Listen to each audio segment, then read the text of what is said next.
What is it about Bleach that makes it such an interesting watch and deserving of being part of the big three of anime is a question I'm asking you today, and I want you to answer me from one of the following. A.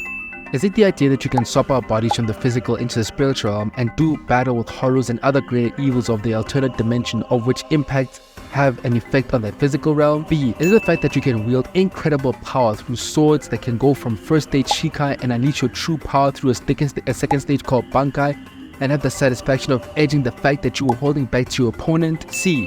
Is it the idea of traveling between worlds, Earth, Hueco Mundo, and the Soul Society, and meeting some of the most interesting or strange characters, of which there is a large selection to do across these worlds? The true answer to my question is option D, which is a combination of all three with a slight twist and visuals for clarity. Now, picture this: traveling to all these worlds, Earth, Hueco Mundo, and the Soul Society, to meet some of the baddest baddies from all three worlds, with the ability to go from base power Shikai into an even more powerful stage Bankai. Some of these baddies being so powerful that they have an impact on the physical world. Did I mention that they have swords? It's an anime fan's dream come true. Stop it.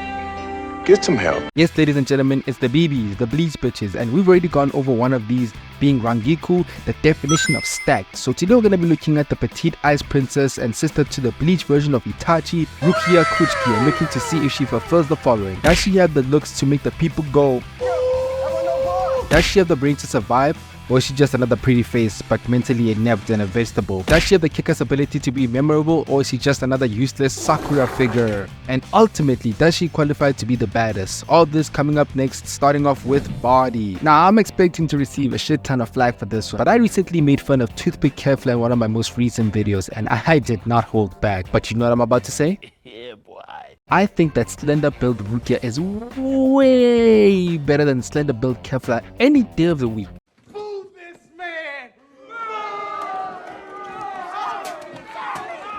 Yes, yeah, I said it. Bring on the fires of hell, throw me into it, do it.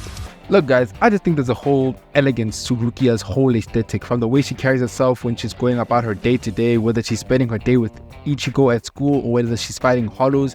Like, a lot of her techniques even emphasize on her body size, that she's not supposed to freaking drop her sword mid-battle and start pounding at you with the fist. Nah. Like, imagine if someone as tiny as Rukia came at you trying to bash you with her fists. You as a gent honestly should go to jail trying to fight back. Honestly, on God, you should go to jail. Now let's look at one thing the petite girls like Rukia are really good for. Very lightweight and easy to pick up and throw.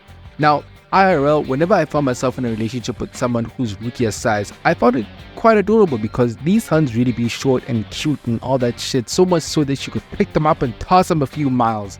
Now, I am not a madman for saying this because someone did it long before I ever did in Bleach, and that's the main dog himself, Ichigo. So we all know that Rukia was meant to be executed, but Ichigo, like a true shonen god, shows up at the last moment and saves her, grabbing her whole body by one hand.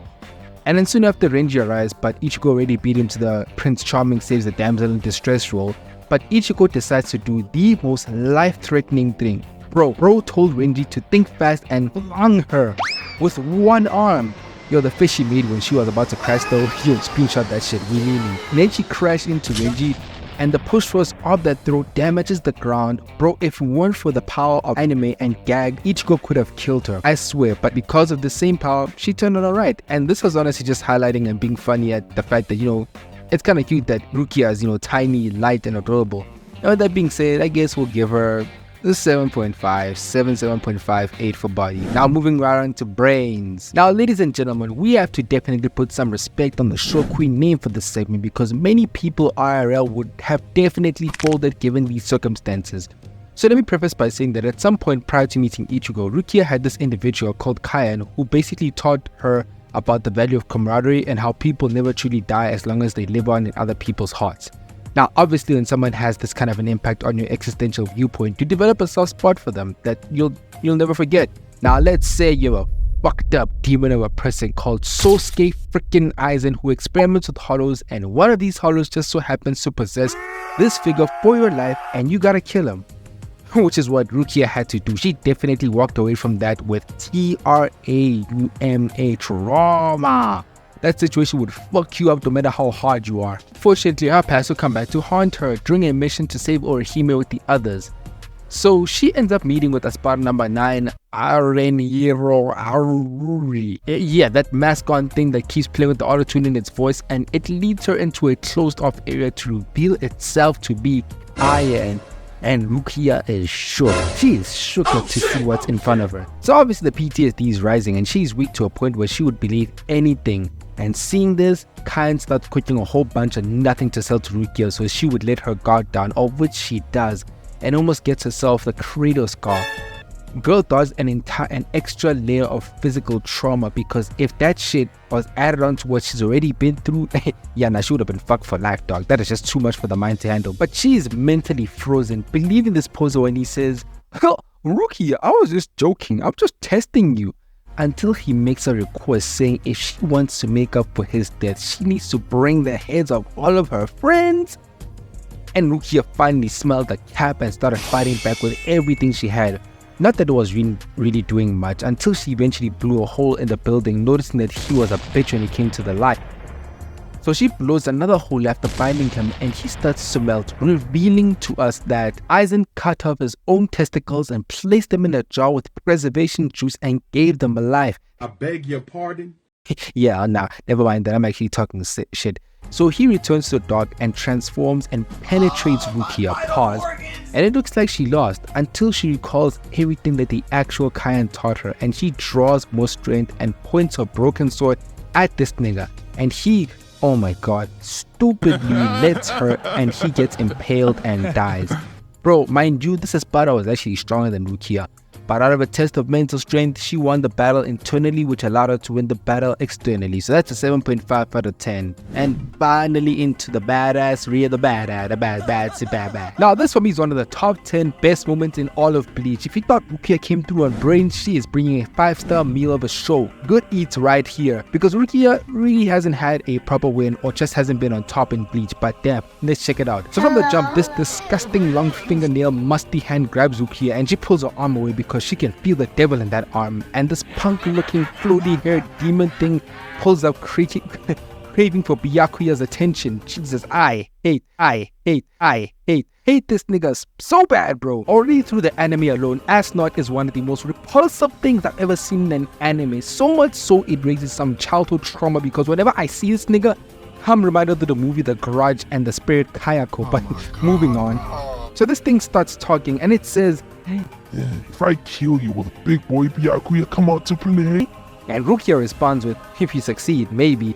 And he pulls the deadliest smile with his eyes and starts launching these reishi projectiles at Rukia, but she skillfully dodges them with the power of that Squad Zero Ultra Instinct training that she went through. Rukia, a whole elite baddie now, launching Sura near Shirayuki to create a shield from the rest, but Not starts creeping his fear through the ice. And while he's doing this man is already starting to tweak, and his iris is doing some of that horror movie shit. Damn freak. So he launches even more projectiles, and she catches one to demonstrate her ability. A move she would live to regret, as Not that disturbing explains that his fear can go through even the thinnest parts. And while he's doing this, the cameraman zooms into another nightmare-filled shot of space. Jesus, somebody fired that cameraman, because he's genuinely trying to make a shit out of pants. But anyway, Rukia counters with her own ominous look, because clearly she's not feeding him whatsoever, and she's telling him to bring it on. So she keeps explaining her technique and eventually cuts through Not while freezing him completely. Man's a theme wanted popsicle at this point. And you would think that it's over, but then she feels his presence as he breaks out of the state, and his eyes start doing some funky freaking nightmare-fueled thing into the Quincy symbol. He's losing his shit because he'll only allow one man, Yuhaba, to beat his ass and no one else. And he starts transforming, nigga, looking like he's about to give birth. Bro, yuck. So Not unlocks the power of Ultra Instinct, or rather demonic Ultra Instinct, because ain't shit that's angelic about what he just became. And he traps her in what I assume is some psychological prison, where Not says, I'm about to make you feel what true nightmare fear tastes like. Imagine being in your room where your worst fears are watching you. See your friends, imagine them expiring and your older brother's head exploding. And I say, I got one more for you. I see you're afraid of flies. Imagine all these flies inside of you, inside and outside. This shit is beyond fear factor. And it seems like she's lost, but Byakuya slashes her out, making Not spit some shit like, Byakuya, just the person I wanted to see. How are you feeling since I was last inside you? Did you lose some weight? Anyway, Looks like you want more. Let me finish the job. But Byakuya slashes through these beast-like objects and not start giving birth again. And he surrendered himself to this revolting form. But Byakuya gives the big bro pep talk saying, Rukia, this is potentially the most horrifying and disgusting thing to ever show itself in this anime. A good chance for you to catch a massive W for the family and put some respect on your name. And Rukia responds, yeah! Good, now send this demon back to hell because he's really trying to get inside of me and I don't want any of that shit. So Rukia releases her full power and Notch fits his pants from hell asking why he's so scared. But in the real world, Rukia stands victorious, still needing to master her power but victorious nonetheless. And so we'll give her a badass rating of 9 out of 10. Definitely a big win and a major respect boost to Rukia throughout the entire series, man. She really came through like in just the ending of Bleach. Right here. But I got another baddie lined up for you in Mitsuri from Demon Slayer. Feel free to like, subscribe, and support the channel if you like Skywalkers, and I'll see you next time.